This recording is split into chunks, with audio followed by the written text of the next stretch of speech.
Hi, I'm Carrie and welcome to my channel.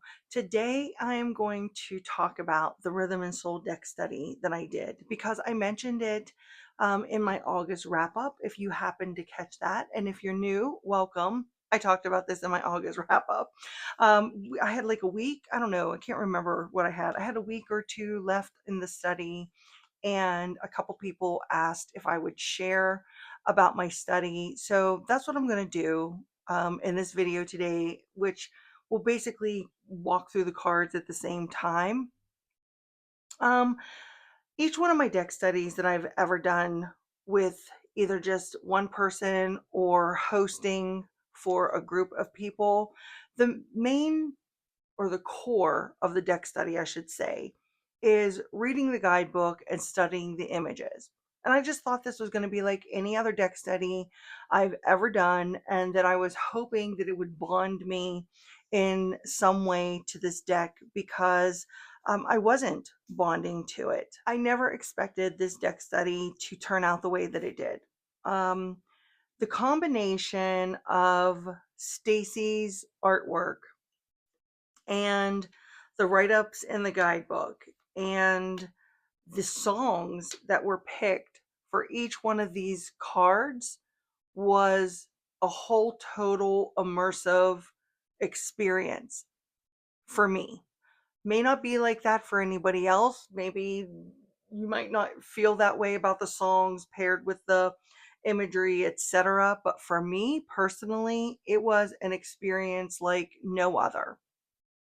First of all, music plays a big role in my life. It always has played a big role in my life.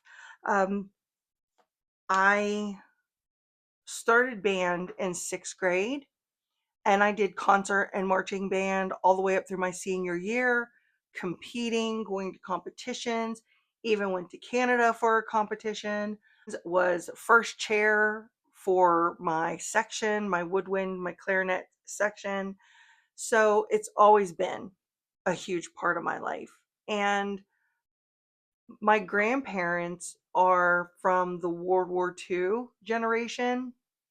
So I was exposed to big band music and gospel music with my one set of grandparents. And so add in that element along with what came around age 11 and 12 for me in my band experience. And then my father liked 50s doo-wop, my mother liked the Beatles and rock and roll. Then being raised in the 70s and 80s, I was exposed to all kinds of different music. I have a very eclectic taste in music. I don't just like one thing or another. I like it all in some way. So my tastes have a wide span. And I think because of that, I very easily sunk into these cards through the music. And I quickly discovered that this held a deep ancestral connection and energy for me. Like right here in the first handful of cards, I knew right away this was going to be a new ancestor deck for me. So I guess I'll talk about some of the spreads that I created for each of the sections. And I'm going to talk about certain cards and how they moved me. And what I would do to study this deck was Stacey had created, I guess I should say, this is an independent deck. I don't think I said that at the very beginning.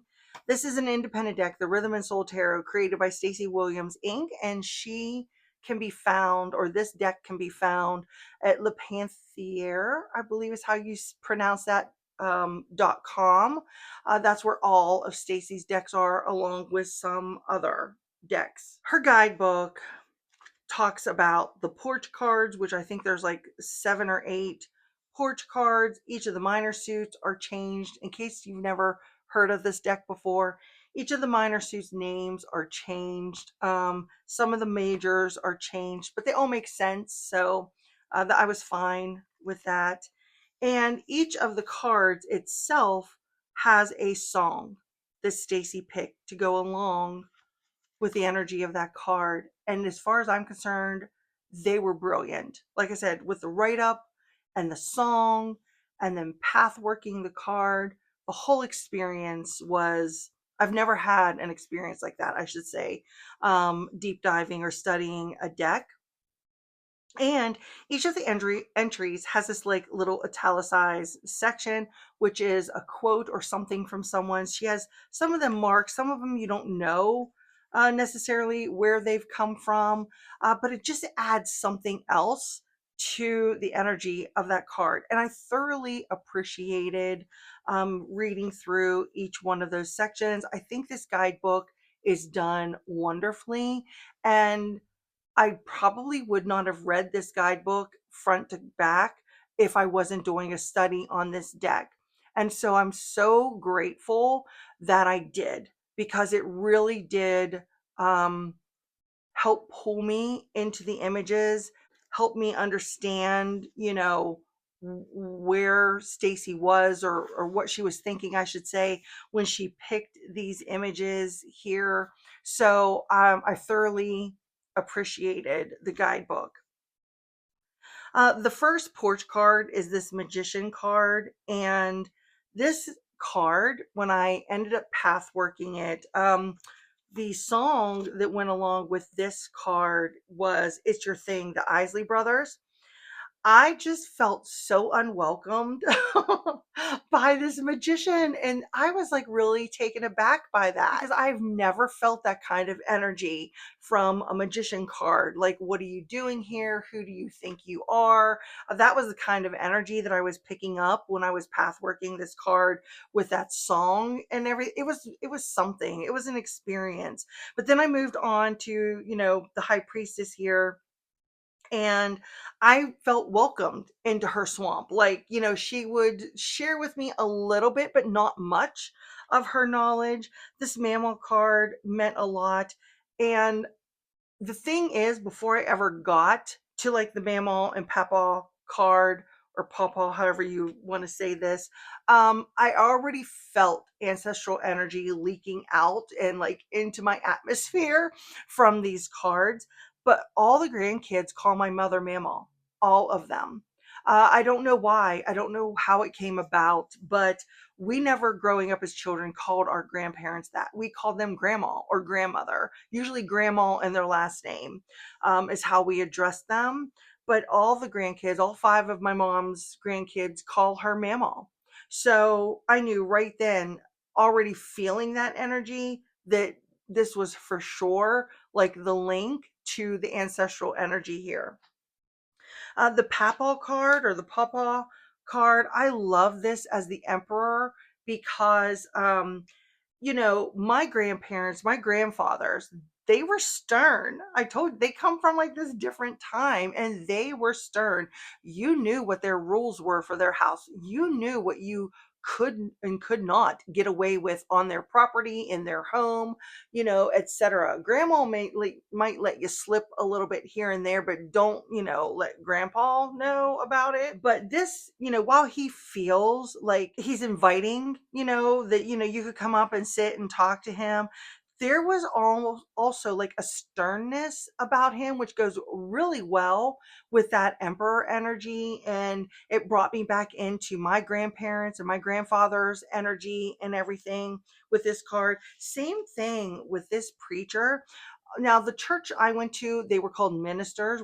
We did not call them preacher, but I did attend church with several different friends, and their churches were more country style churches, who did refer to the minister as preacher there, and kind of felt more, a little bit more welcoming or more approachable than the ministers of the church that I went to. Although two of the ministers were very nice. I could feel that I don't know, that within me when I was studying this card. I mean, no one's been baptized in a river from where I live, but I could feel that, where this you could go to this person for advice and that, but there was also that element of tradition behind it and everything too. So I really did appreciate that card. This lover's card, oh my God, it made me fall in love with the lover's card. I mean, it really, really did. I could fall into this card and I felt like I was in this club and I could just feel like this smoke, everybody's smoking and that around me and, watching this couple. And the thing is, Stacey in her description of this card talks about how the lovers represents that intimate relationship, whether that's a strong bond with family or whatever type of relationship it is, there's an intimacy there in that relationship and the the commitment to something or someone that you love. And she does talk about that element of choice, that duality, where you have to choose between whatever. But it really brought me back into that intimacy side of the lovers when I was listening to what was this song? Love and Happiness by Al Green. Um, it really brought me back into that intimate space with this lovers card, because I know that a lot of readings that I've done or that I see, public readings, it's a lot of talk about the choice of, and I get that. I understand the element of choice in the lovers card, but there is that intimacy there also. There is that romance. There is that deep love connection there in this card. And that is how I learned what the lover's card was from way back. And then somehow it got turned and, I don't know, switched around. I mean, I get that we, grow and everything, but I really appreciated the write up for this card. Same thing here with this set of cards. This passion, which is the strength card, really brought me into like that raw animalistic side of us, that sexual passion, even that side of us. It takes courage to stand in that kind of power and to really stand up and be who you are. So I appreciated the renaming of this card and the energy that this card brought forward. um, I wasn't really keen on the Justice card being the gospel singer. I didn't really like the upside down here. This pulled me right into Stranger Things, took me out of the whole vibe that I had going with the music and everything. So I didn't really care for this card. For this deck study, for this section, for the majors, I had people, see, and I didn't write down this one. I don't know why. I wrote down all the other ones, but I think I had them pull one card from the major to like represent I don't know if it was the star attraction, the main something, the main character, something like that. And then the rest of the deck, they used and pulled up who the backup singers were. So I think the main performer and then the backup singers. So the message coming from the main performer and how the backup singers were supporting the energy of that. Mine was the star, the four of jazz, and the two of blues. So it made a lot of sense when I did that. Like I said, I path worked a lot of these cards. Um, Matter of fact, some of the cards I listened to the music twice, like back to back, because I really wasn't done um, path working it. Did I say, because I have filmed this video in like separate chunks because of things going on. But did I say if Stacey created a playlist? She has it. I listen to Spotify, so I'm sure it's on Apple too. But she has a playlist for the Rhythm and Soul Tarot, and I don't think it's private. I think anybody should be able to find it on those apps, but it is really brilliant. songs that she picked. You could feel the energy of the card with some of the songs. Not all the songs were my favorite, but I still appreciated them and I still sat with them while I was working with that card to help me immerse myself into the energy, of that card or what Stacey was trying to bring in with the energy of that song. So, this devil card, man, he is everything. I really love this devil card. I looked at him and I was like, yeah, I'm not getting too close to him. It was just this feeling that I had. The song for this card is Devil is Watching, performed by Lightning Hopkins. I wish I could have that music on here while I'm talking about this deck. I think that would be so great. But yeah, YouTube doesn't let you, but oh well. But anyway, this song I listened to, I think this is one of the ones I listened to twice because I really wanted to have a conversation with this devil. I really wanted to see what his deal was, what he was about, everything about this image. You've got these red lights in the back, and they feel enticing and warning at the same time. Like, what are these red lights representing? Is this the red light district? What's going on here? I mean, that's kind of what I felt, when I was path working this card and I was, looking at him, and I even got out a magnifying glass to try to look at his tattoos a little better and everything. There's no other people in this card. There's no traditional imagery to this whatsoever, but you could still feel and know that this was something not right for you, that this was, something that you were maybe getting yourself entangled into. And just, I don't know, it was a whole thing. So same thing happened with the moon card. This was the other card that I listened to the song twice. I fell into this card so easily. It was like I was sitting right here on the ground beside this man. Polka Dots and Moonbeam, I think was the name. Yeah, Polka Dots and Moonbeams by Wes Montgomery was the song for this, and I just loved it. And I was sitting there, and I don't know if anybody's ever path work before, but it's like going into a meditative state, taking yourself into like the picture of the card, and feeling your surroundings. How are you feeling? Is what are you noticing? All those sensations and everything. And I remember it felt like dewy, and it felt like the ground was hard, and but yet hard enough to sit on, but yet it had a soft texture to it. Like I said, it felt damp, and there was like this little bit of a mist around. And I remember, like, in this meditation, I'm trying to have a conversation with him, but because I'm like sitting on the ground, like facing him, and he's just strumming away and not paying any attention to the fact that I'm there. And I just, knew I had to figure this out on my own. And it was a lovely experience with that card. And then this rounds out the majors.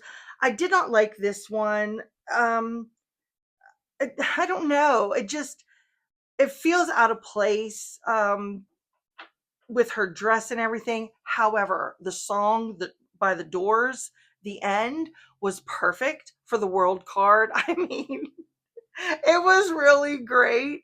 So, and I don't know, I didn't really care. There was a couple that I was like, I didn't really, and I can't say I disliked. They just weren't my favorite, like the Hangman and this one. And then she has the extra soul and the rhythm cards also. So that's how things went with the majors. Then we moved on to the jazz suit. And the jazz suit, which is the wands in your regular tarot, I mean, it's okay. I've never thought that much about the jazz suit before. Or the wand suit before. I just thought it was okay. I usually gravitate towards the swords, even though there's very difficult cards in the sword. It's like it feels comfortable for me for some reason. I don't know. That's probably something I got to go down and discover and suss out. But anyway, I loved it. I loved this was my absolute favorite suit out of this whole deck of minors here. And so for this one, I created the Jazz Club, and it was a 3 card spread. So the first card was your solo, and this came from the jazz suit. You had to pick a card for where you're bringing passion, and then the other cards came from the rest of the deck, and they were the crowd and the corner booth. The crowd is the outside noise. What is disturbing, or what is, is something inspiring this passion from the outside, or is it disturbing, what you're trying to create in some way? And then the corner booth is that inner voice, the inner dialogue. And the corner booth, when you think of like a jazz club, that's where someone goes that makes all these deals and sits there and maybe writes their contract out on the napkin with the club owner and everything, so they can do the next 5 gigs or whatever. So that's kind of what I thought, and that inner knowing.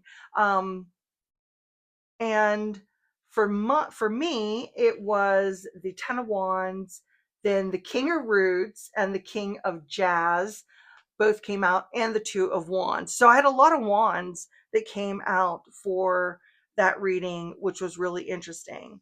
Now, for this one, I have played jazz, of course, because I was in band, but jazz is not one of those genres of music that I really listen to a lot. I have an appreciation for it. I don't necessarily like all the jazz songs, and I thought I'm not going to know any of these songs. I knew more of the jazz songs than I thought I did. And this card right here, this 2 of Wands, man, it spoke to me in a way. It was like I was listening to his inner voice, this guy right here. And in the guidebook, Stacey talks about this in the italicized part that I said was in every entry. She says, because I don't know if this is a quote from somebody or not. It says, the guys set up this gig last week down on Frenchman Street, and I think it's going to be a big break. We are getting lots of more gigs after this. You'll see. This set list I got, it's on fire, baby, and I'm looking sharp in this suit. Ain't nobody gonna ask us who we are after this year, because me and the band, we're going on tour. I read that, and I'm looking at this card, and I'm listening to the song Freedom Jazz Dance by Eddie Harris. And man, I just felt this guy. I felt his energy. I felt like I was on this street with him. I'm like looking down here at the club and everything, getting ready to set up for that. It was a whole experience. Same thing happened here with the 3 of Jazz, because the song for the 3 of Jazz was Caravan. So a few years ago, my husband and I watched this movie with Miles Teller and J.K. Simmons called Whiplash.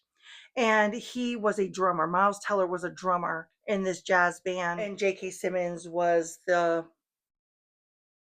I don't know, conductor, teacher of it. I don't, whatever. I can't remember if it was a school. I don't know. Anyway, they played the song Caravan, and they played it multiple times in that movie. And that song, if anybody has heard it, it feels chaotic. It carries this chaotic energy with it. And I thought about that song and relating it here to this 3 of Wands. And I thought about, well, how is that chaotic sound? How is that relating to this energy of this 3? And I thought, you have to have that mixture, because if the drum beat is off in that song, it's going to throw the rest of the instruments in that off. And this is how I related it, honest to God. It was like going to your refrigerator, taking out everything, throwing all this stuff in a pot, and making this like wonderful creation from it. That's what it felt like. That's kind of what the Three of Wands is. You've got all this energy building up that you're throwing out there. You're sending this out and you're sending that out in order to, manifest, bring forward what you're really wanting in your life. Yeah. So this was really great. The Six of Wands brought me right back to watching those Gene Kelly, Fred Astaire movies, like with my parents or grandparents. The Tuxedo something, I can't remember, was the song for this one. And I could swear I saw either a Fred Astaire or Gene Kelly movie that had that, and it brought that memory back. This really brought me back to my marching band days. This is as I continued forward with each one of these cards and path working them, I really was just kept being thrown back into this scenario with someone from the family, or this something happened from my past, or how this connected here, there, or the other. And like I said, every just thing just kept building upon each other. And I knew that this was holding all that ancestral knowledge and energy and connection for me. So this was another, like I said, my favorite suit. With my stalker card here, the King of Jazz. The next suit that we studied was the blues. And the thing about the cup suit, it is never been it is my least favorite. I'll say that. The cups has always been my least favorite suit of the RWS until now. This comes in third, so it's not near it's not at the top, but it is higher up than what it normally is. I have such appreciation for these images. This one right here, my husband and I had just watched the movie Sinners, and this is about two sharecroppers right here. I really felt the energy from those two guys, and the song is A Friend's Place by Isaac Hayes for that one. This Old Building, the angelic gospel singers, was this song. You could really feel that energy in this card. This card, man, brought up a whole thing for me. This Four of Cups here, this Four of Blues. I looking at his face. This is another one that I path worked a lot with this card. Looking at his face. The song is Born Under a Bad Sign. Oh my gosh. By William Bell, but it's also done by Cream and Jimi Hendrix. But anyway, the whole indifference, passiveness, you got all these empty like beer cans here on the floor, and I just felt this energy. This was really interesting to dive into. For the blues, I created the spread. Um, the first card was your emotional headline, and that was pulled from this. And then the next card was the chorus, and this is something that you needed to get past. This is what has been repeating in regards to that emotional headline card. And then the bridge is your turning point. This is the path that you need to go on, or this is what's going to get you out of that rut that you may have been feeling with that emotional headline and that chorus card. So that was the spread that I made for the blues suit. And then the rest of these cards, I loved this nine. Oh my gosh, I love this nine of blues so much. The song for this is I Love the Life I Live. It was performed by Muddy Waters. Listening to that song and looking at him and reading this whole entry, especially again, the italicized part here, I could really feel that Nine of Cups, that joyful energy, that satisfaction with where you're at in your life, how things have gone, and just that joy that you have with everything. I think this is a beautiful 10 of Cups card. And the thing is, I have an issue with the Knight of Cups. Anybody who's been watching my channel for any length of time knows that I have an issue with the Knight of Cups. And holy moly, this card, I fell in love with the Knight of Cups and this card. It is so sweet. The Knight of Blues song is Tweedledee, and it is performed by Laverne Baker. And it says the Knight of Blues is a romantic, deep feeling knight. She represents the actions we take for the sake of love. And then I'm not reading all of her things. She talks about the blues like gospel, and she goes into, some little paragraph about that. And then she's like, when she says, when you pull the Knight of Blues, think about how you're putting action to your feelings. The Knight of Blues says, open your mouth and sing your song because the world needs your voice. And I really appreciated that write up. And it gave me a little bit more of an appreciation for the poor Knight of Cups or Knight of Blues that I blow off all the time because I never liked the Knight of Cups energy before. So that really gave me an appreciation for the knight, and I enjoyed that.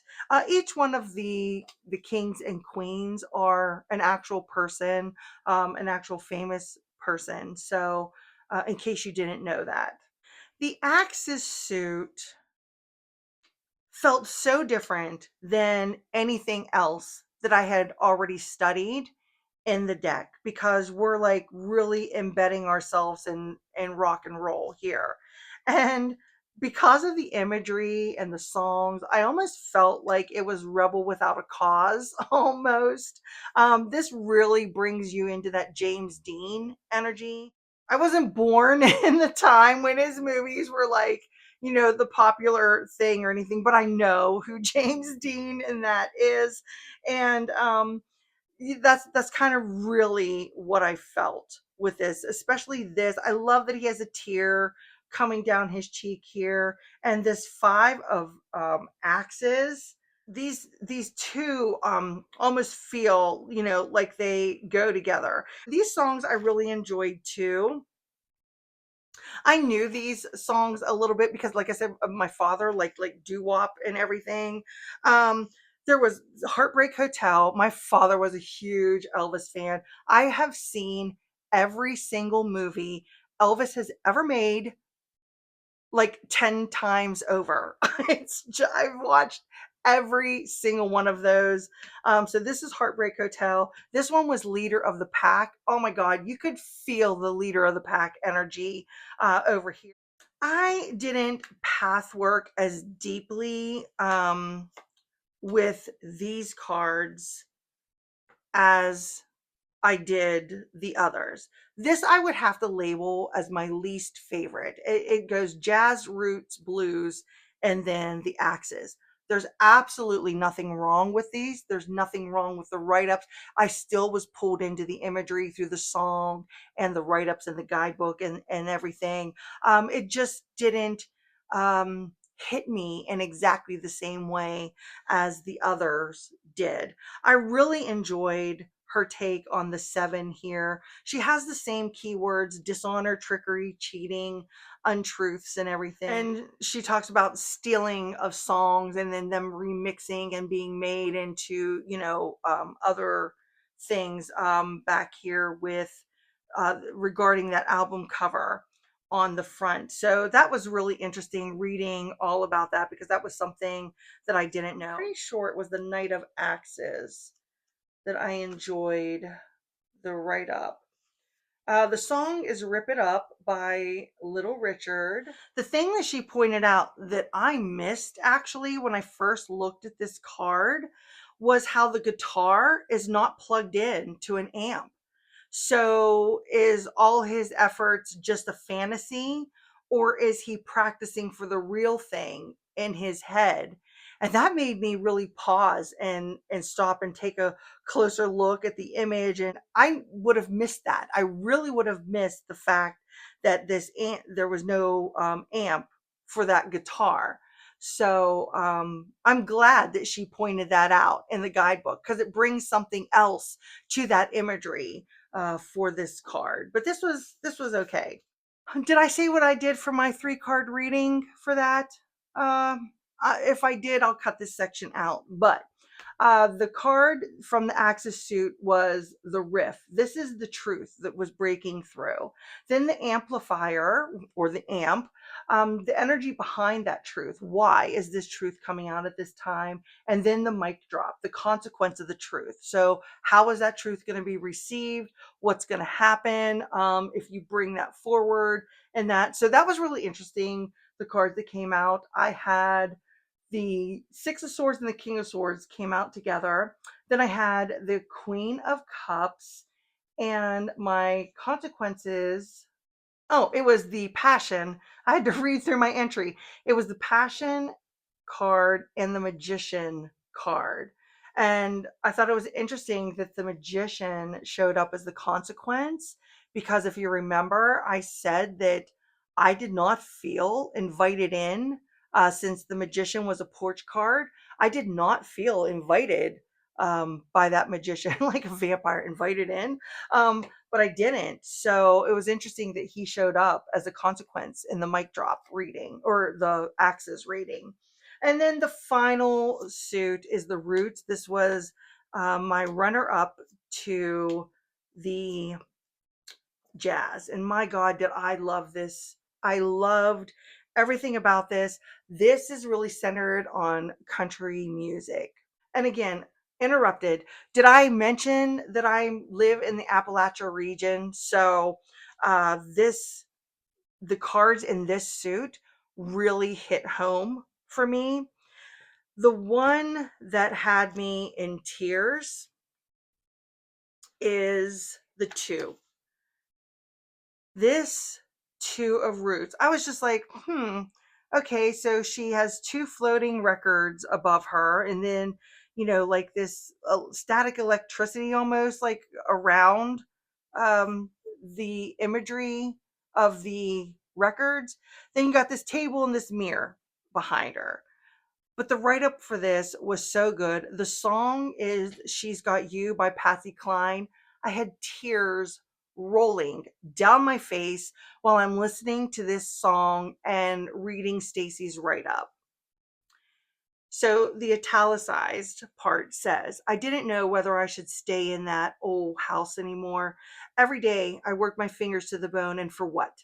Women up here in the hills got to do every damn thing for everyone. We are the doctors, the mothers, the cooks, the cleaning ladies. But what else is out there for me? Whole lot of nothing, I'll tell you that. Oh my gosh. So then she goes on and she talks about it being a rural country woman at home, and then she starts talking about the things in the imagery. So the four-legged table suggests stability. The green floral pattern of the dress is emblematic of prosperity and abundance. She weighs her decisions based on these two factors: what will offer the most security and financial potential. She is pragmatic decision maker focused on earthly elements of her reality in the here and now. And if staying within her role as a devout wife and mother is the option that will offer the greatest sense of security, then so be it. If leaving and pursuing her dreams will ultimately pay off, however, she knows she must consider it as a real option. I'm not kidding. I had just tears streaming down my face as I'm reading that and looking at her and listening to Patsy Cline sing that song. It was heart-wrenching. Almost, and beautiful all at the same time. This is another one that struck a chord with me. This four of roots here. If you look closely, he has his foot on top of this dollar bill that was, probably, thrown at his feet as he's, playing the spoons on that washboard there. And then it says here, if you think nobody cares if you're alive, try missing a couple of car payments by Earl Wilson. That right there and this four of Pentacles energy really, fit. And the same thing with this, like, I think this is a cornbread tray, and there's no people in this for this five of pentacles, but yet you see this empty pan, an empty glass, you got 5 pennies on the table. You know that they're strapped for cash, strapped financially in some way, just from this imagery. It was just it was beautiful. And then the coal miner, this is my area, so I know all about the coal mining industry and everything. This seven, I love the write up for the Seven of Pentacles. The song for the seven was "If You've Got the Money, I've Got the Time," Lefty Frizzle. And she talks about on his suit, which I would have missed this. This is another little detail that I wouldn't have picked up on had I not really dive into the guidebook. But he has a snake here right on his sleeve. And in the image, we see a country music star in an embellished suit, bedazzled with fruits and flowers and signs of abundance. But there's also a snake motif symbolizing a shedding of skin and therefore a fresh start. He has not always had it so easy. These riches are a new phenomenon. And I really loved that insight into the seven, maybe how even though you've been planting these seeds, this newfound wealth, the newfound energy behind this card is something you're just maybe experiencing after many trials and errors. I really loved that side that she brought to that. The song "Coal Miner's Daughter" by Loretta Lynn is what is here for the Eight of Roots or the Eight of Pentacles. And I that fits so well with the energy to the eight and the coal miners. And they devote their life to this job and sacrifice their life sometimes, just to provide something for their family and everything. This is another one that I welled up a little bit over that. And then we have our quartz. And I love the fact that Loretta Lynn is the queen of the suit. The thing about this knight is I noticed that he was barefoot here in this room, just him, the music, his fiddle, and the chair, and that he's practicing. Maybe this is like early morning before he has to go to school or do chores or his job, or I don't know, whatever it may be. And that really stood out to me. I don't know why, but it really did. The fact that he didn't have any shoes on. For this set of cards, I did the 3 card spread, the Miner's Melody. So the anchor card is the energy that you're digging deep, the foundation. That was from the roots cards. And then the rest of the deck was the rising tune, like the song that the miners may be singing, or the chant that they may be doing to help get them through the day. This is the momentum that is propelling you forward. That's what that energy represents. And then the celebration song, or I think that's what I call it. I might have tweaked the name when I posted it on Discord, but that's gone now, so I can't refer back to it. But anyway, like when they were coming up and out of the ground and they're finally back in the daylight again, able to go home to their families. And this is the impact that flows from the foundation. That was the 3 card reading that I did for this one. This deck is now a core ancestor deck for me. And I never expected that. If I hadn't have done this deck study, I never would have reacted or reached for this deck to do ancestor readings. I never would have even considered it being full of that ancestor energy. So that's the short of it, or the long of it, depending on what this video, how long it is when I go to edit it. I'd love to hear your thoughts on the Rhythm and Soul Tarot.